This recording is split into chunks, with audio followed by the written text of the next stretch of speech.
द्वारा आज एक प्रेस वार्ता की है जिसमें काफी समय से एक मुद्दा चला रहा है कि विधायक निधि का दुरुपयोग किया गया है। क्या है पूरा मामला? देखिए, मामला कुछ भी नहीं है। मैं तो सदुपयोग के लिए खर्च करती हूँ, चाहे वो कोरोना हो, चाहे विकास के कार्य हो, चाहे स्कूल के कार्य हो, और चाहे जो है हमारे खेलों के कार्य हो। मैंने तो इस भाव से नहीं करा। अब मेरे भाव में कोई और अपना भाव निकाल लाए तो मैं तो उसमें कुछ नहीं कर सकती। मैंने तो सभी खिलाड़ी को लोकार्पित करा है, और ये सरकारी जो हमारे तंत्र होता है सीडीओ और डीआरडी के माध्यम से उनको दिया गया है। लिखित में उनको नोटिफिकेशन दिया गया है, उनसे ये भी लिखाया गया है अगर मैट कटती फटती है तो आपकी जिम्मेदारी होगी। प्लस मोदीनगर विधानसभा के लोग जितने भी बच्चे हैं अपने कोच के साथ वहाँ प्रैक्टिस कर सकते हैं। अगर उनको लगता है कि उनके यहाँ अच्छी व्यवस्था है, उन्होंने कमरा तैयार कर दिया, कोई बैंकेट हॉल में कमरा दिलाया है, बैंकेट हॉल माने अपना सामुदायिक केंद्र जो पंचायत घर होता है, तो हमें बताइए, आपको 1 महीने के लिए, 15 दिन के लिए, 2 महीने के लिए वहाँ रखवा दी जाएगी। 2027 के लगभग आपकी पार्टी के अन्य लोगों ने भी तैयारी शुरू कर दी है, जिसके चलते आपके 10 साल के कार्य जो है वो अब गिरवाए जा रहे हैं, जितने कि खड्डे, सड़कें टूटी हुई, नालियाँ टूटी हुई, अतिक्रमण, ये सब चीजें दिखाई जा रही हैं। तो क्या लगता है कि आप ही के जो पार्टी के जो कार्यकर्ता है वो आपके विरुद्ध काम कर रहे हैं? नहीं, देखिए, पार्टी के कार्यकर्ता कोई ऐसा नहीं कर रहा। देखिए, मोदीनगर कोई ऐसा तो है नहीं कि मैं ये कह रही हूँ कि मैंने स्विट्जरलैंड बना दिया, एक बूंद पानी नहीं, एक बूंद नहीं। मोदीनगर में भी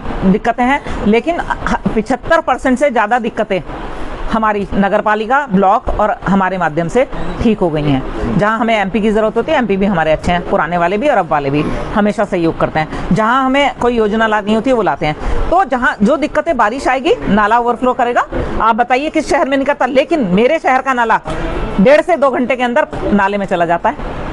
ठीक है, आपके घर में, मेरे घर में एक्स्ट्रा बारिश होती है तो जरूरत से ज्यादा होती है तो आता है पानी, लेकिन आधे घंटे के अंदर चला जाता है। मेरे शहर का भी चला जाता है। विधायक जी, आपके पति डॉक्टर भी हैं, एक समाज सेवी भी हैं। हाल ही में उनका नाम जो मोदी इंडस्ट्रीज की जो खाली पड़ी जमीनें हैं उनको बेचने में आ रहा है। हाँ, बिल्कुल। इस बारे में क्या कहेंगे? देखिए, बिल्कुल आपने बहुत अच्छा क्वेश्चन पूछा, बहुत अच्छा क्वेश्चन पूछा। आज तक मुझे किसी ने ये नहीं कहा, किसी ने, मैं थैंक यू तो बहुत दूर की बात, कि Modi spinning and weaving mills का मामला सुलझ गया। आज भी मेरे जो ईस्टर्न यूपी और बिहार की तरफ के मजदूर भाई बहन हैं, उनका पैसा डीएलसी के पास पड़ा है। प्लीज उन्हें ढूंढ के लाइए, उनका हिसाब कराइए। मैंने करवाया। मैं एक समिति की मेंबर हूं जिसमें मैं घरों के लिए काम कर रही हूं, मोदी के हाउसिंग जो है उनके लिए।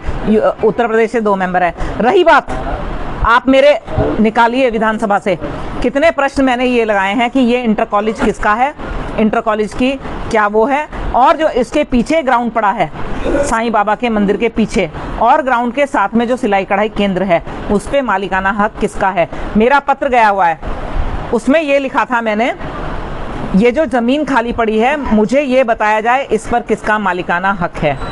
अगर ये मोदी की है तो मोदी को दी जाए, अगर ये बिजनेसमैन या किसान की है तो किसान को दी जाए, और अगर ये किसी की नहीं है, सरकार की, मोदी को दी गई जमीन है, तो इस पे काम करा जाए। और अगर ये एलएमसी है तो सरकार इस पे कोई ना कोई प्रोजेक्ट लेके आए। साथ ही साथ जो जर्जर बिल्डिंग है, डीएलसी के ऑफिसर से आप बात करिएगा, जो जर्जर बिल्डिंग है, सिलाई कढ़ाई केंद्र जिसको कहते हैं, उस बिल्डिंग को अगर मोदी की है तो मोदी को लेटर लिख के कहा जाए इसे डिमोलिश करें, इसमें कोई ना कोई गिर के दब सकता है।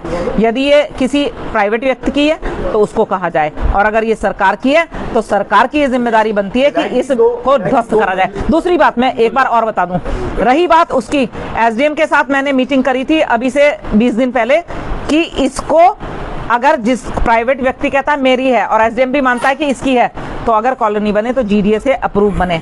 जीडीए को भी मैं कहती रहती हूँ कि मेरे यहाँ जो कॉलोनी बने मैक्सिमम जीडीए से अप्रूव्ड हों, मेरा ये कहना है।